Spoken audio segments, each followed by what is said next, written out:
Hello and welcome to New World Podcast. I'm Buck Berlin, owner-operator of New World Comics. With me is Stephanie Cerny. Hey. And also with us is, of Nerds to Men fame, Brad Reed, the voice of God. Blessed be, Buck. Blessed be. What's that? Blessed be, Buck. All right. You can listen to Brad and me on Nerds to Men every week with Cameo whenever he decides to make his cameo. This week it'll be all three of us for the first time in a while. That's yeah. crazy. That You guys sounds like a should threat. replace him with somebody who's better, whose name is Stephanie. Yeah. You know. So we had heard from some of you that you want to know a little bit more about us. So if you all want to send us your questions or anything that you all want to know about us, the store, we'll answer just about anything. There's a few things that are not okay, but we're open to everything. Mostly everything. Yeah. But to get this show on the road with us this week, we have Larry Long. Yay, Larry. Hello, everyone. Hello, Hey. hello. So, Larry, why don't you tell us who you are and what you do around here? My name is Larry Long. I am a big comic action figure geek. I volunteer at Britton Elementary School, and I'm a retired Navy photographer, and again, I'm just a big old nerd. Now, to say that you volunteer at Britton Elementary that's really an understatement. Yeah, that is not even true at all. You are that school. You and your wife are that school's superpower. Like, I mean, any time that anyone needs anything, you're on it. Well, it's all for the students and the teachers. We want to give our students the best opportunity and the best education that we can. They're the future of the world, and we want them to have the best experience at education and life that we can give them. And I mean, I've been to a whole bunch of schools, and it's honestly my favorite group of kids that we've come across. Like, they're all so respectful. That they look out for each other. Even when they fight, it's not like a real thing. It's more they're playing, or it's very rarely has it ever been a serious fight kind of thing. Like, they're all such really good kids, and you do so much for them, and you've got an amazing skill set. Like today, I was up there and saw you open up a door with your butt while carrying a big stack of things, and you just went on like it was nothing, and you're just amazing at this. A day in the life of, yeah. So, but we'll get back to that. Okay. Because there's so much more to get into the Britton Elementary stuff. But what we want to know first is what got you into comics? Well, what got me into comics was a family member. I went to a cousin's house, and he had this huge box of comics, and I had never read comics before. He let me have a stack, and I was riding home with my parents, and we were in a really bad accident, and so I was laid up in the hospital for a couple of days, and ended up reading, and I was just hooked. How old were you? Hooked. I was probably about 12, 13 maybe. Okay, cool. Yeah. And got hooked, started reading. From those, I dove into DC. I got reading the George Perez, Marv Wolfman, Teen Titans series. Yeah, so you're this is not to date you or anything, but this is early '80s stuff. Yes, so, early '80s. Which at the time, like, X-Men ruled the world, and it was the end-all be-all thing. And then that run of Teen Titans came along, and it changed the game. Yeah, shook everything up. Changed the game, and from there I got into Batman through the Teen Titans. Batman and the Outsiders, Justice League, Justice Society, and then going through high school, I was kind of struggling a little bit, and comics helped me to get through high school. Really? Believe it or not, yes. How so? Well, I was really struggling with history. History was just not my thing. I couldn't remember the dates. Had no interest in it whatsoever. But there was a comic book out at the time called All Star Squadron, and it took place on a different Earth, not the Earth that the Justice League was on, but the Justice Society was on. And that book was taking place during World War II. So the things that I didn't have interest in, I could see from a different level, and that helped me to gain the interest and know the dates and be able to more identify with, what was going on during that real era of American history because of my love for comics and what was going on in the comics at the time. So That's really cool. Yeah, that's really awesome. So, if you're reading back then you were reading as it was happening, Crisis on Infinite Earths. Oh yes. So, wow. yeah, for those that don't know, it was really the biggest comic book crossover, and it had the most important events ever really happen. It's the death of a whole bunch of original characters, and back then, like, dead was dead. Like, Dead was dead. there was no actual coming back. Like, oh, they died in Crisis. Right. Right. Sorry, guys. They're done. Because like Marvel Secret Wars really kicked off the crossover thing, but this one was ending, comic books from 1938 Onward. till then. Yeah. Yeah. And it's weird to think that that was about 30, 40 years of history at the time, which you think going back 30, 40 years. That's close to when you were starting to read, so Right. it's the, oh man. Exactly. Think if they had wiped just that continuity, So it was just absolutely unheard of, and it was such a big, big deal. So what was it like going monthly from that? Like, would an issue come out and then all the other stuff tie into it? Or was it like, just keep reading this stuff and Crisis will happen after? Like, The way that Crisis was structured was, I think that was one of the first maxi series that had offshoot stories that really tied into what was going on.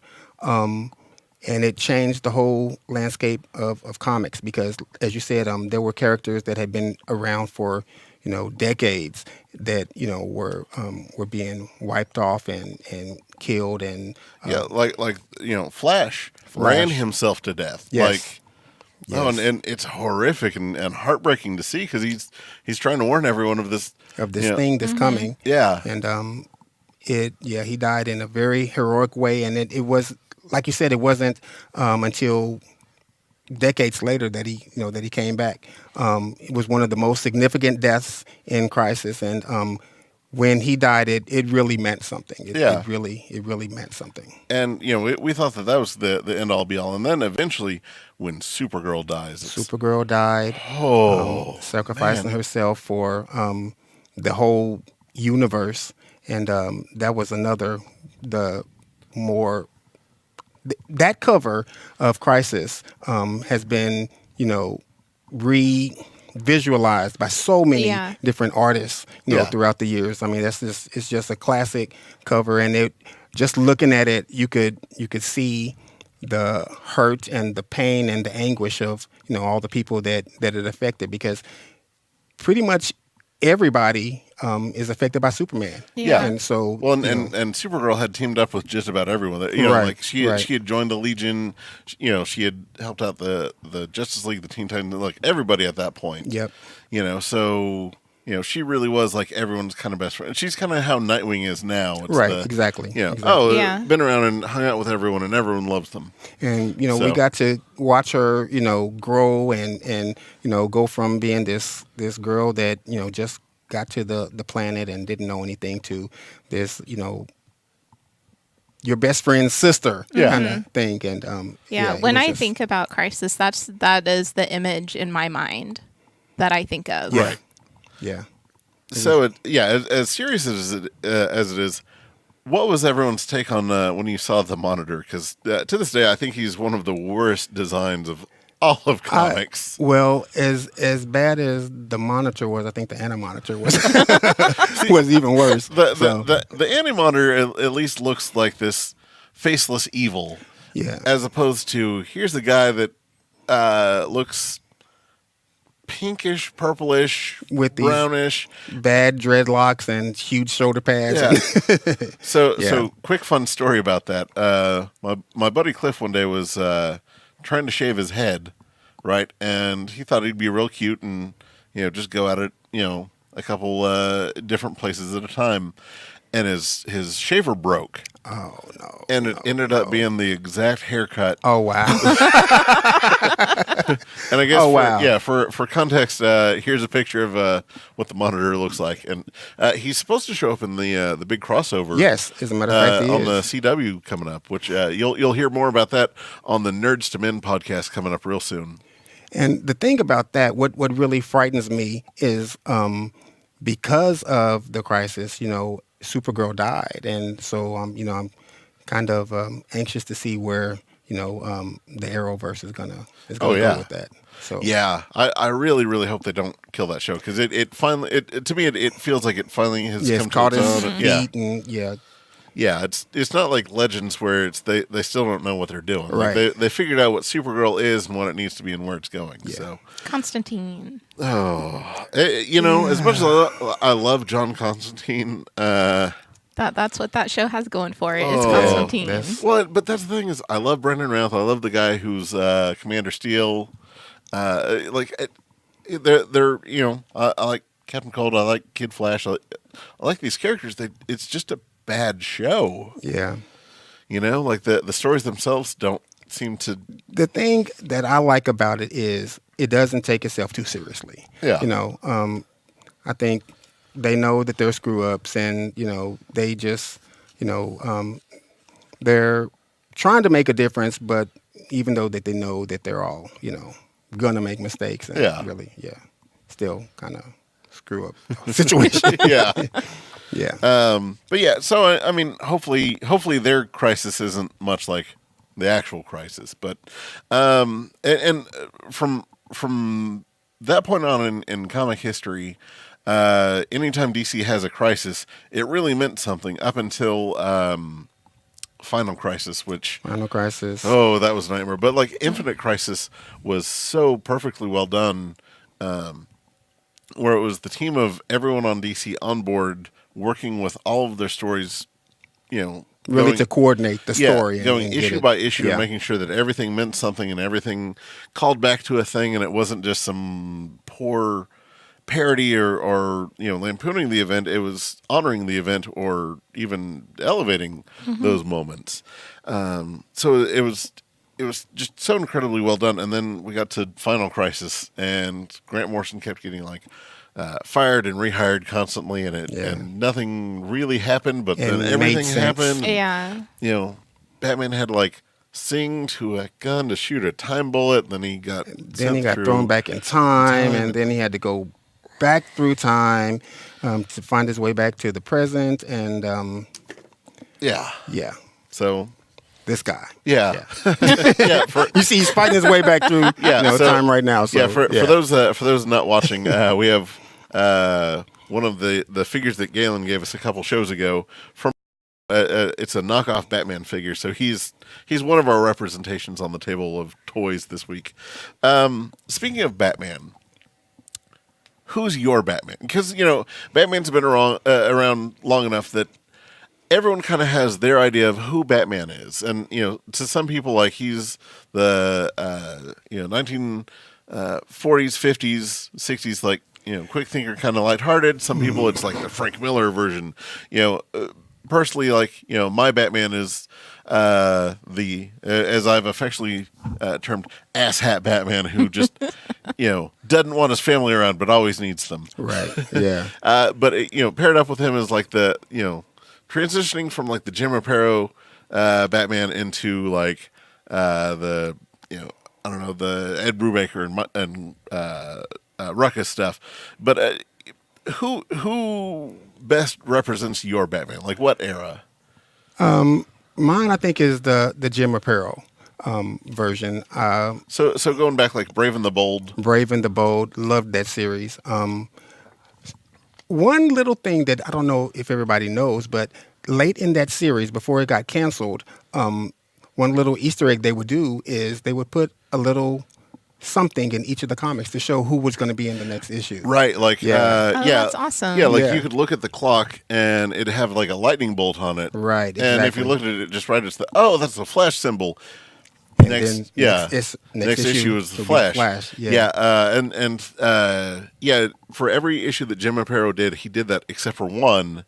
Or there were two. There was one where it was supposed to be Catwoman, and there was no Catwoman. The next issue it was something, and then one of them there was nothing that anyone has yet to identify. Find. Yeah, so far. But yeah, how cool is that? That was awesome. I mean, that was way before we had the internet and spoilers and gimmicks and all of that. It was just something that as you were reading, you were seeing, oh, okay, wow. And then, the best you could get is to get on a mailing list, a weekly mailing list that someone had to work really hard to keep up with, and fan theories, and for the most part, everyone just came to your comic book store and talked and chatted, and it was just this wild dialogue. Yeah. Man, the comic store was really, really more of a community back then. Oh, yeah.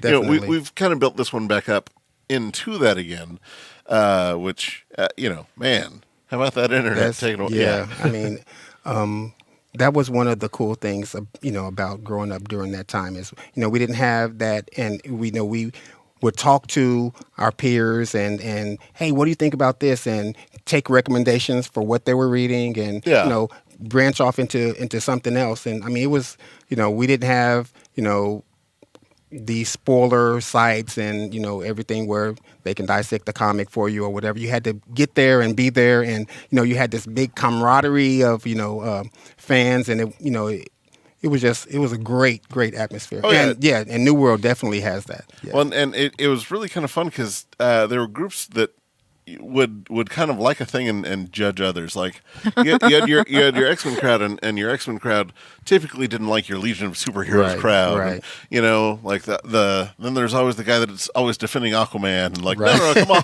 Aquaman, he's the greatest.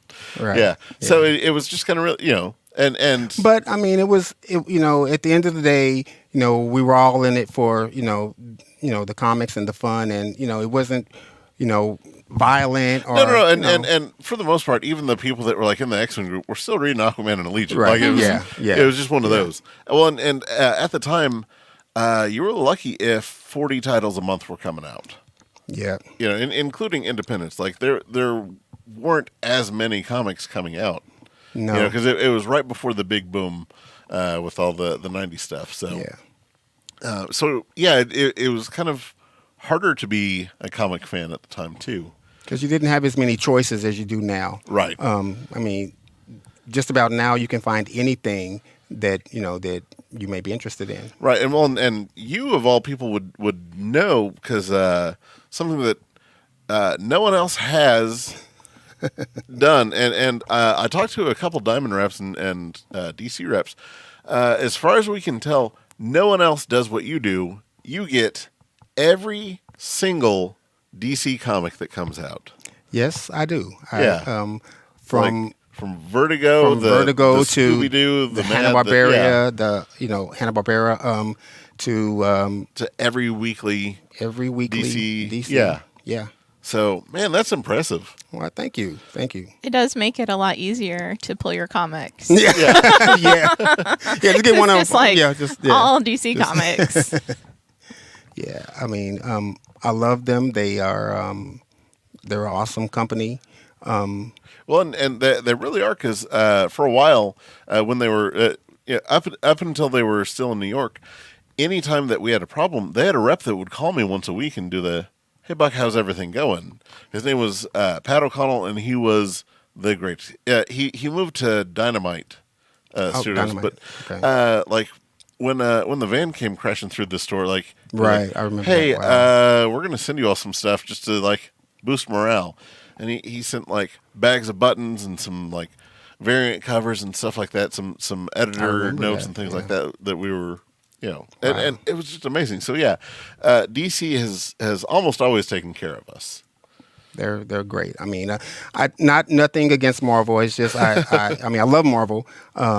But DC is, that's home. Yeah. Yeah. Now, quick question about that. Like when they acquired Wildstorm, how quickly did you accept that into your DC reading, or was it just kind of pick and choose up until a point, or how did that go for you? Well, I took it in stride. I appreciated the way that they introduced the characters and tried to add them into the continuity and make them a part of the DC universe without just really just stuffing them down your throat.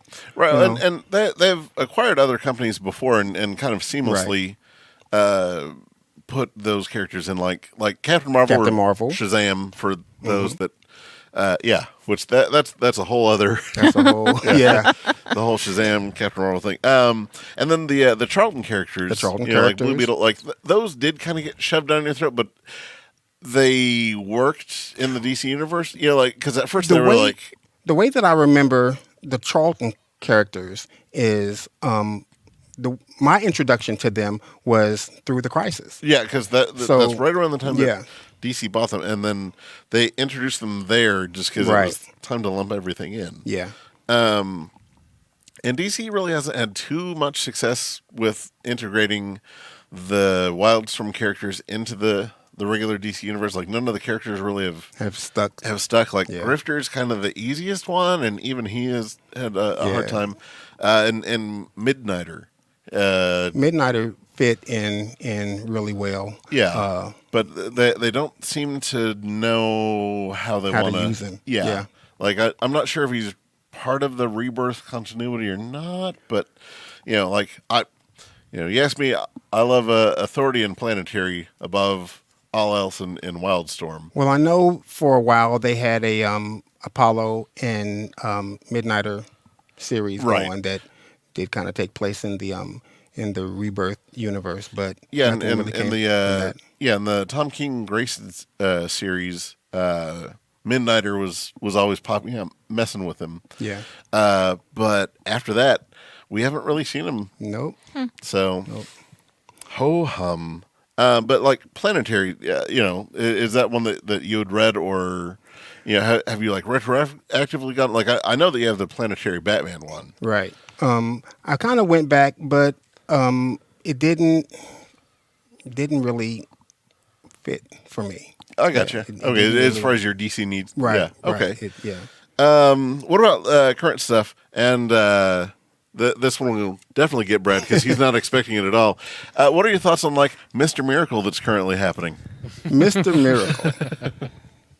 Because every episode I bring up the greatest title DC's ever done so far. Mr. Miracle. I love it. I think it is a great take on the character. I think they really thought outside the box on that and really put out a great story. And I mean, if you haven't read it, you really, really, really need to read it. Yeah, it's one that we almost can't really talk about too terribly much without just spoiling. Giving it. Yeah. Mm-hmm. Yeah. I had Kira on, and I was able to say that it's the best representation that I've seen of marriage so far in comics. Yeah. Just from the quick little fights to nope, back to normal, back to loving.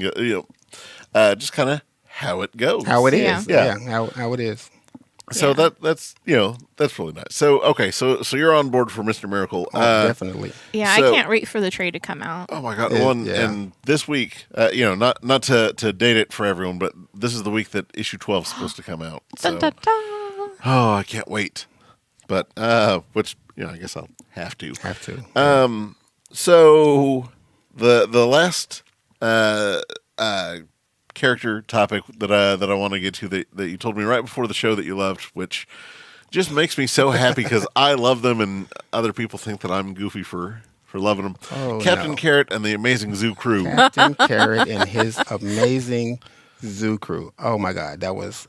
And I got turned on to them because the preview was in Teen Titans, right? New Teen Titans, and it was a fun. It was just fun. I mean, you've got these characters. The way that it happened is Superman, some way or another, ended up on a different Earth that was populated by funny animal characters, and a meteorite explodes, and seven, I think, little meteorites gave seven, characters these great superpowers. Yeah, and they look like cereal box. Yeah, exactly. drawings. Cereal box Yeah. mascots, and but they were a fun parody on superheroes, on comics, and it was great fun. Yeah. It was great fun. And what a lot of people would talk about after all that kind of died down was just how terrible they were. Oh, they're the worst in comics. Oh, this is the thing that is wrong with comics. And now you go back and look, and it's how charming. Yeah, Yeah, really, yeah. how neat they are. And then in the Multiversity crossover, Grant Morrison brought back Captain Carrot as a more serious character. I didn't like it. It didn't taste right. I like the fact that he brought it back, and I love the fact that he brought him back. I get where you don't necessarily care that it's not quite the same, but Right. I do appreciate that they're at least bringing him into the fold, Right, yeah. And he's really good at what he does too.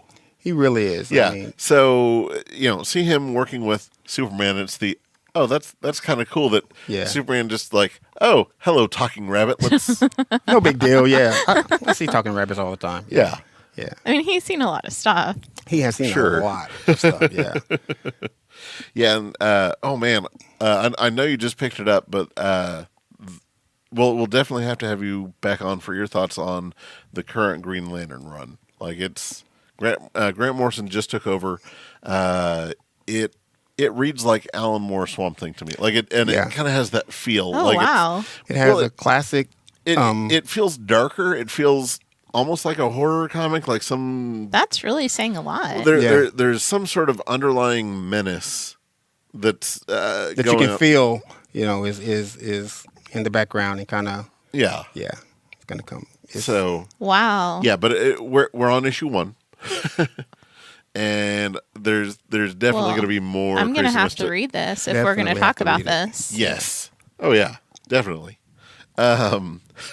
So another thing that I wanted to talk about, you have absolutely one of the best toy collections that I've seen. Thank like, you. When you had me over, you showed me the DC Direct collection. Now, I've been over to some other customers' houses, and there's one of the customers has statues and toys and stuff just kind of subtly decorated throughout the house, whereas you have yours more cultivated into this perfect, not quite a diorama, but it looks kind of like an Alex Ross like painting of. And that's what I was going for. I've got a shelf with Batman. I've got Justice League shelf. I've got a Teen Titans area. I've got Legion of Superheroes.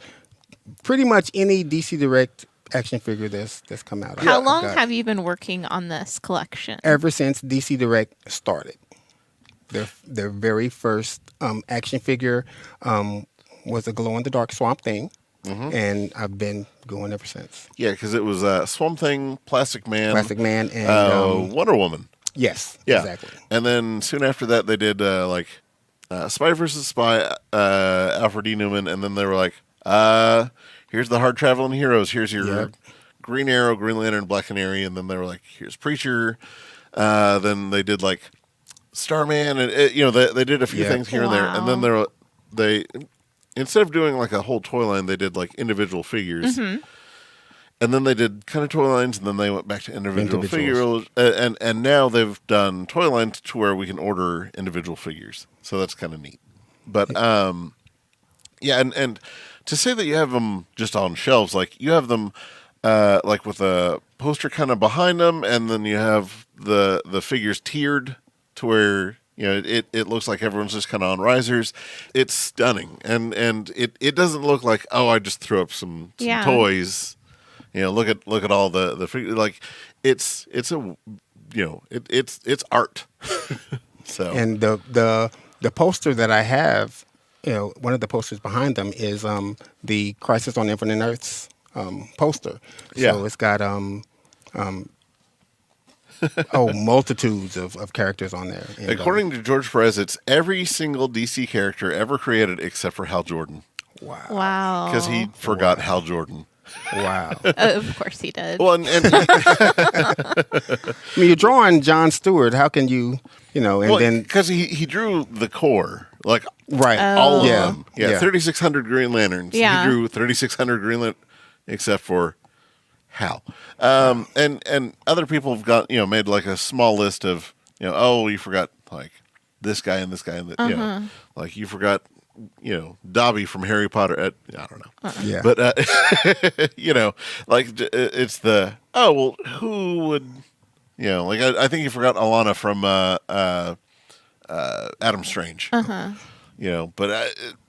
man, that's super nitpicky. The cool thing about that poster, though, is when you got the poster, you got a little identification sheet that showed where everybody was on That the is poster. so that's cool. amazing. It was, and George Perez, one of the greats. I mean, it was beautiful. That's Yeah. so cool. Yeah.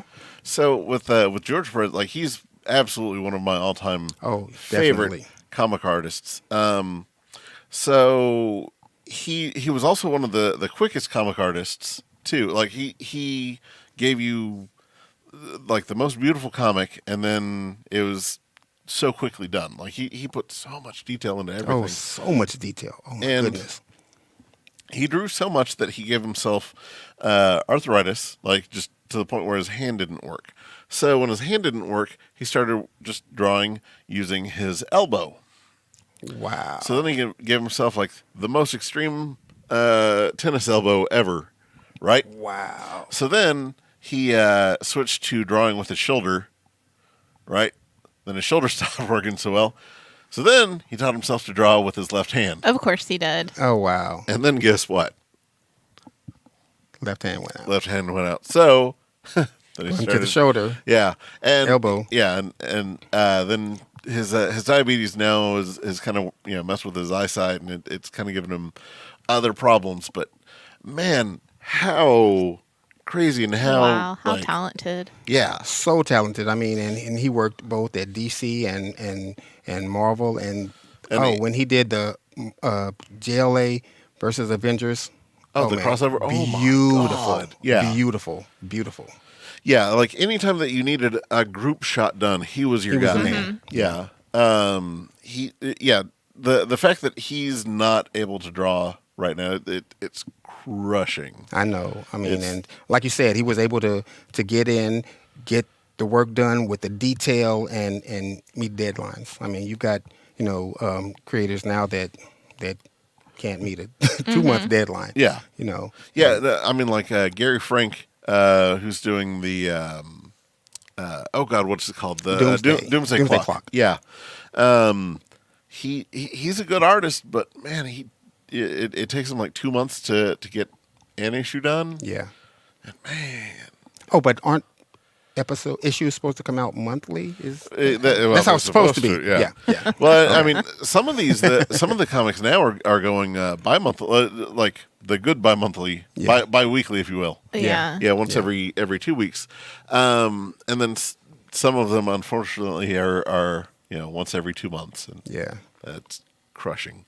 It's really disappointing, especially if you have a hardcore fan like myself that need that comic fix, and that it's supposed to be every 4 weeks or so, and Well, I mean, to make up with that, like Superman and Batman are the best that they've been in forever. they really are. They really I mean, are. like that. Well, the Bendis stuff for me isn't quite hidden like the Peter Tomasi stuff was. Like to me, Peter Tomasi was doing like the best Superman I've read in, I don't know, 15, 20 years. Like it's been great. But the Tom King Batman, The best. oh my god! Well, because the Scott Snyder run on Batman It was good, too. Yeah. like while reading that, it was man, this hasn't been this good since Frank Miller. Yeah. Absolutely.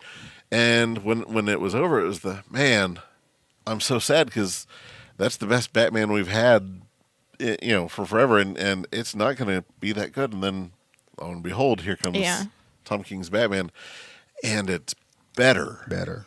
And it's just so weird. And then Scott Snyder got put on Justice League, and now you're getting the best of best both Justice worlds. League, yeah. Yeah, well, Yeah. because the first issue where they break open and the Justice League are starting off doing their best Batman Right, Batman voices. Yeah. yeah. While Batman is on the line. Yeah. Yeah. That's absolutely one of my favorite That's scenes classic, in comics. yeah. Yeah. Everybody did theirs except for Superman. Then he did his a few years issues later. Yeah. That was classic. That was Yeah. classic. Yeah. So and man, I love what DC's doing right now, because like 52 was such a weird jumble of things. Like there were more missteps than hits, but man, when It was really hit, rushed. It felt it rushed. was. Well, yeah. and it, now that everything is kind of shaken loose from that, yeah, everything was rushed. Almost everything was planned within 2 months of like when it got announced. That's more or less when it Happened. got Yeah. decided. Yeah, and editors were doing really awful things to their And not talent. communicating. Yeah, George Perez was writing Superman, and Grant Morrison was writing Action, and Action was a prequel, but because of the way contracts worked out, or because how editors worked, George Perez wasn't allowed to ask Grant Morrison what was going to happen in the prequel stuff, so he didn't know what to write in the future stuff. So it was this weird, like, here's Superman doing nothing because he can't do anything because he doesn't know what he can do. Right. Yeah. Here's Superman in a T-shirt and jeans, and then here's Superman in his full-on costume. And how do we get there? Yeah. Yeah. So whereas like the New 52 Batman, we got like the all the really awful Joker. Well, I say awful, the Amazing Joker stuff that he did such awful things, like where he Yeah. had his face cut off. Okay, so which Joker are we talking about? the one where he was faceless for a while. No, and, you know. Yeah. Well, yeah. Because right now we have three Yeah. Jokers. So yeah. I look forward to that storyline. Yeah. And the New 52 Justice League was really pretty good. The New 52 Aquaman, when it starts off, the first half of the first issue explained why Aquaman is important, why Aquaman matters, and has made an Aquaman fan of so many people. Right. Because I mean, it delved into unapologetically that he knows that he's the butt of the joke. Yeah. But this is the reason why he's not really the butt of the joke. Right. This is why he is Yeah, such and he can control fish. He didn't just like, hey fish, what's up? Yeah. yeah. Yeah, and he's bullet resistant, kind of bulletproof. Like he's super tough and he's super strong and can jump really far. Like it's And the reasons why. yeah. If you're living in the depths of the ocean, your body would have to be, really durable and really strong to be able to withstand, those depths. Right. So yeah. Yeah, and it's just this really nice, quick explanation of why Aquaman matters, why he's actually really pretty cool, and doesn't really care if you Right. think he's cool. Exactly. So yeah, that was really neat. But then we had the huge flubs that was like, here's Teen Titans where Beast Boy's red all of a sudden and changes Right. into weird monsters instead of animals. I think Fairchild was on the team too, or It was really a mess. It was Yeah. really a mess. Batman had only been Batman for so many years, but he had, so many more. He had more Robins than he had been Batman. Yeah. Years that he had been Batman, and and this person wasn't Robin, but they were Robin, or they were Red Robin, or they, it was. Oh, and the Justice League International didn't quite sync up with the other Justice League from the, oh, look, here's Booster Gold and Red Tornado and Metamorpho, who have all been Justice League members. Oh, wait, no, they don't exist yet. Hold Right, on. yeah. Let's do this. Yeah, and like, I don't know, towards issue 40 or so, they kind of realized that, oh, this New 52 isn't working. Let's figure out something. And then we got the Rebirth, and then almost everything there from there was just aces. amazing. Yeah. So, the thing that I want to, I guess, kind of finish up on for all this. Britton Elementary. There's so much history there, and so much that goes on there with you, and things that we as a store you've invited us out to do. Tell us about Britton Elementary. Well, before I get into Britton Elementary, what I want to say is how thankful that we are for you in the store. You guys have been wonderful to work with, and every event that we've invited you to, you guys have come out and you've really put 125%. The kids love it. Every time we have New World out, the kids go crazy. And just want to say thank you. Well, yeah, and thank you so much for letting us be involved. There's a really low quality video that I want to show of probably our first time out when we brought Cyborg. Right. Oh my yeah. gosh. Booyah. Yeah, the video didn't capture enough of it because it was half the school, or was it the whole school? It was, I think, just half the school. It was about half the school. Yeah, it was our reading night. And we were giving away a book, and Cyborg entered the cafeteria, and The crowd goes wild. Oh yeah, the kids just lost their walls mind. they- shook. Like I was up against one of the walls and just put my hand. It shook. Everyone was losing their mind that They were Cyborg was losing there. it, Like, yeah. oh my god. Like I don't think we had any idea. No, and then every other character that came out was just bigger than the next. It was Yeah. just, oh my god. They love when you guys are there. It's one of the greatest events that we have every year. Well, we and just like I do it said, every year. the kids are just so well behaved and so into everything. Like, you all have done such a great job with sculpting them into the people that they're going to become. Like, it's phenomenal. But so the school isn't necessarily one of the top schools going right now. Like, it's not the best funded. It's not. Tell us more about. Well, it's a great number of the kids are low income, or just really struggling. But the whole idea is that it takes a village. It really takes a community, and we understand that. We understand that, and we want to put everything that we can, like I said, into these kids, because they're going to be our future presidents and business owners and business leaders. And so, our philosophy is that we get back what we put in. So we want to put in the best of everything. And, we have a program called Backpack Buddies, where the children that we know that are not doing so well financially, we're able to send them home with a backpack, so that all during the weekend or the extended, vacation or whatever, the kids are made sure that they have food to eat. Mm-hmm. We are also teaching them to be stewards and give back to their community. Right now, we have a canned food drive going on, where the kids bring in canned foods to contribute to a local food bank.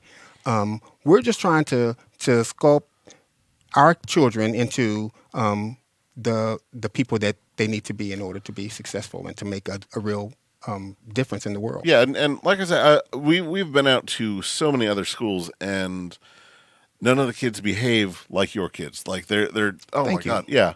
Well, they're so grateful. They Which really is are. one thing that's They really so are. they're so excited and so grateful. Well, and today when Supergirl was like, hey, yeah, she was reading a book about, different jobs you could have and all this. And before she started, she said, all right, kids, what do y'all want to do when you grow up? One was like, I want to be an engineer. I want to be a vet. I want to go into the military. I want to learn more about math. I want to do that. It was oh my God, like no one was like, oh, I want to be a rock star. I want to be Right. this. Like, they had like these real professions that, it seems like they've kind of looked into. We want them to know that Yeah. there is no ceiling. Whatever that you want to be, if you put in the work and really work at it and get the information that you need, you can do it. You can Well, do it. So last year, we met with. I know that she won like teacher of the school, or teacher of the year at your school, but she I don't know if she got Teacher of the Year throughout the Oklahoma City school, however all that works. But we had brought Ben to read to the kids as Spider-Man, and I got talking with her, and she told me that one of her students at the beginning of the year spoke no English. Absolutely. Absolutely none. And instead of letting the kid just kind of flounder and do nothing, the other kids, all of the kids in the classroom, instead of playing at recess or doing whatever they wanted to do, they all sat down with this other student and taught this kid English. And this was a third grade student that came to the school speaking absolutely no English. Right. And they were able to, by the end of the year, were able to get him to where he could communicate. And so, yeah, it's all about us working together as a team. We're the Britton Bison, and we are a herd, and we are, in there to get these kids, what they need. Yeah, and if anyone out there actually wants to donate or give to the school, what's the best way to go about that? They can contact the school, Britton Elementary PTA, or if they want to get in contact with you, you can. I can help facilitate, you can help facilitate all that. that. Yeah. We've done that before with other people that have wanted to get in touch with the school and do all that. But yeah, it's absolutely the best use of resources. Like, you all aren't given much, but you all do so much with what you're given. It's just flooring. And actually, for the past couple years at the New World Comic Con, we have a silent auction, and 100% of the proceeds from the silent auction we donate to the Britton PTA. That has been just totally awesome, and you guys have been a great help and a great support. And like I said, these people here, I mean, they are just amazing. Our family, it's just amazing. And the kids love it, and we love you guys. And it's really awesome. We have our volunteers, and sometimes one of us will be by the tables, and people will be like, "Oh, I went to Britton," or my so and so goes to Britton, or whatever. And we have the kids make some banners, and draw pictures, and they'll tell us about these people that they know who went to Britton. Yeah, like it's where I went to kindergarten. Exactly. So it's really weird being back into the. Oh my God! There's that room. Yeah, because like parts of the school had been renovated, and then others like they've kept certain parts of it. And it's there's the history on that one, right? Exactly. But like the warped floor that I remember, like that's gone. But the stone speckled floor in the hall, the staircase, it's all still there. Yeah. Love it. And the charming smell of Elmer's glue that wing has. Yeah. Oh man. Yeah. But it's really awesome to be able to know and to see what what we're able to help get for these kids and for the school. I mean, you guys have been really great. You've donated comic books. We've had people come up. You've made donations, and it's wonderful because to see a child that doesn't like reading and lights up when you give them a Green Lantern or a Spider-Man or whatever, and you see them, reading and, or maybe they're having behavioral problems because they, may be struggling, and you see, another student reading to them or helping them, it's all worth it. Whatever we have to do, it's all worth it in the end. Yeah. That's so cool. Yeah. Yeah. It's really cool. And it's like everyone who does superhero school, like they love doing this, we won't turn down any school that asks us out, but anytime we say, hey, Britton has asked us this, it's okay, how can we help? And given enough notice, everyone will move their work. It's a thing for us. So. And Supergirl was just amazing today. The kids, they just loved her and wanted to take pictures, wanted to hug her, wanted to, just ask her questions. And she was just so accommodating and so nice and so friendly. But it's always that way. Yeah. It's always that way. So, yeah. Well, cool. Well, tell you what, we'll call it a show there. we'll have you back on once we get done with the. We casually have planned a mini Comic Con for Britain. Yes. Later this year. We'll have you back on right after that. Okay. And yeah, I think that's a good Yeah, place that to end sounds this awesome. week. So thank you all so much for listening. Thanks to Larry Long for being here with us. Thanks for having me. Stephanie, thanks for being here always. Aw. Brad of Nerds to Men fame, thank you for being the voice of God, and thanks to Whitney for editing this thing. I've been Buck Berlin. We'll see you next week.